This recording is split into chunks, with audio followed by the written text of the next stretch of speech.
Would you consider Aaron Rodgers' career a disappointment without getting one more chip?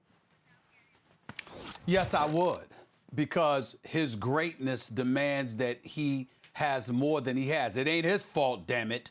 I mean, a 102.4 passer rating, I think the best in NFL history in terms of when you consider what this man has done over the totality of his career. He's been nothing short of illustrious. About 3 NFC championship games he's lost, but that means he's been to 4 because he's a Super Bowl champion. Let's not forget that. Let's not forget in postseason play throughout his career. He's got 40 touchdowns and just 12 interceptions, all right? This brother is elite. He's all world. He's all time. The level of talent that he has put on display, I've said it before, and that's why I say it again, and that's why I came up with it.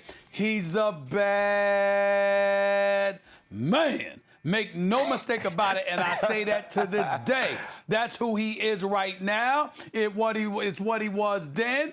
It's a damn shame that the Green Bay Packers have taken him for granted all of these years, has never put the talent around him that he deserves and he is worthy of, and it's a crying shame. It would be a shame if he doesn't have only but just one Super Bowl ring on his resume, because we know his talent, his greatness, no matter what the circumstances, require more than that. But it would not be his fault.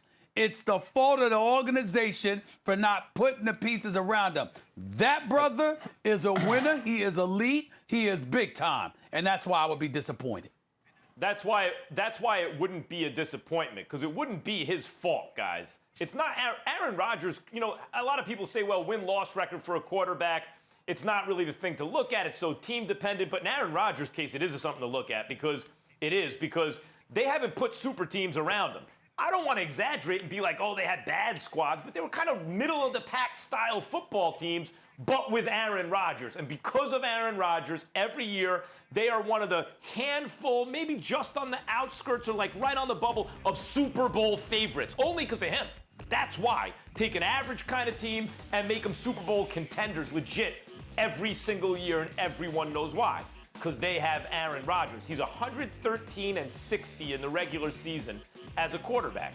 That means he's averaging about 10.5 wins a season. So he goes 10-6, 11-5 on average throughout his career, and he's doing that for a team that probably is like 8-8 without him.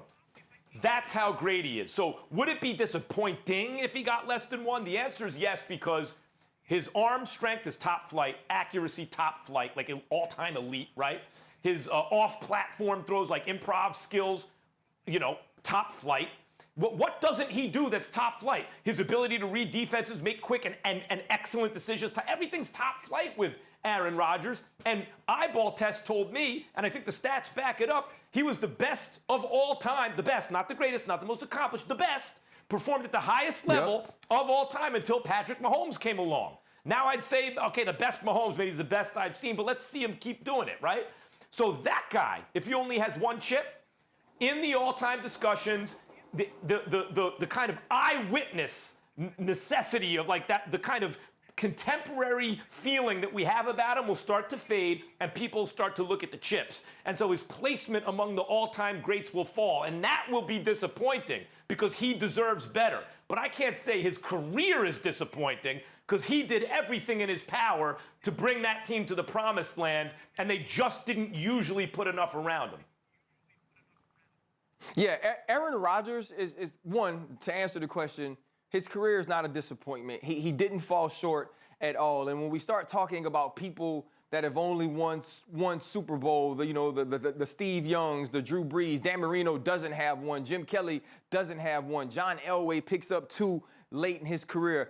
Peyton Manning had played his whole career, if not for that great defense in Denver and the way that they dominated the entire season, and against Carolina, he only finishes with 1. And so I think once you start to put things in perspective, you'll see that winning 1 Super Bowl is an accomplishment. It's extremely hard. The dude, or the 2 guys that have really messed it up for us, are Joe Montana and now that we have Tom Brady. That's what, like, oh, you're supposed to win 6, or you're supposed to win 3, or you're supposed to win, 4 like Joe, or 4 like Terry Bradshaw. That happens because of organizations. But Aaron Rodgers is going to be the dude that when I'm sitting around and I'm old and they're talking about Patrick Mahomes and they're talking about Lamar Jackson and the young folks are talking about Deshaun Watson and Russell Wilson, I'm going to be the old dude that's all mean and surly being like, but Aaron Rodgers though, right? Because when you watched it, when you saw it, and when you played against it, you felt it. You know, when I prepared to play against him for 2 weeks in the Super Bowl, like Max, Stephen A, Molly, I can still remember getting prepared to play against the New York Jets in the AFC Championship and watching Chicago and Green Bay and praying and hoping and sitting around wishing that some kind of way Jay Cutler and the Chicago Bears found a way to beat Green Bay. Not because we didn't think the Chicago Bears were good, but because the Green Bay Packers had Aaron Rodgers. That was the type of feel that dude gave you. And make no mistake about it, he's never, to me, been surrounded by great offensive talent.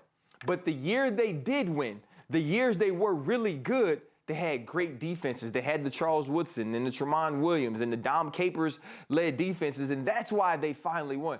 Aaron Rodgers made very average offenses really good. Aaron Rodgers made us feel like the Green Bay Packers had a chance to win the Super Bowl every year because of him. It was an organizational failure, not Aaron Rodgers. And if he wins one late, then good. But his career, where he fits with me, is one of the best of all time. Y'all are misconstruing what I'm saying. Obviously, I'm not talking about being disappointed in Aaron Rodgers. I think I made that clear. Y'all trying to tell me as great as he is, and with the greatness that you've witnessed him put on display, especially you, Ryan, you trying to tell me you ain't going to sit back one day if all he has is that one Super Bowl and go like this, damn, he really should have had more. That damn organization he played with, they didn't do their job. I'm not talking about disappointed in him. Yeah. I'm talking about you're going to be disappointed for him. For him. Thanks for watching ESPN on YouTube. For live streaming, sports, and premium content, subscribe to ESPN+.